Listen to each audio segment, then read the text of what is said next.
এই অঙ্কটি প্রাইমারি শিক্ষক নিয়োগ 13 পিএসসি 16-তে আসছে। তো খুবই সহজ একটা অঙ্ক। তো আমরা 30 সেকেন্ডে কিভাবে করতে পারি সেটা আমরা দেখবো।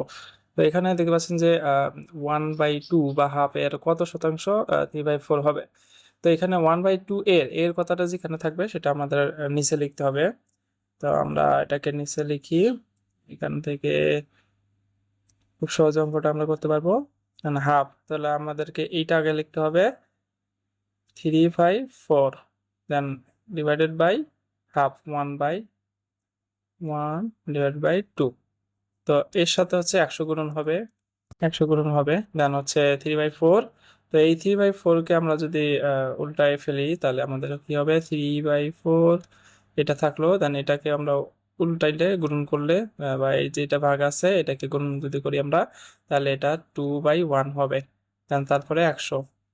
তো 100 কিভাবে আমরা কাটবো, 4 4 25 100। দেন তারপরে হচ্ছে 6।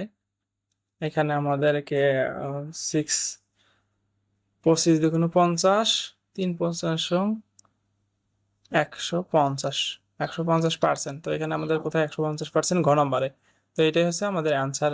তো এই অঙ্কটা যদি বুঝে থাকেন তাহলে এইখানে হাফ না দিয়ে এখানে 50 এর কত শতাংশ, 30, এই অঙ্কটি করে কমেন্টে দিতে পারেন।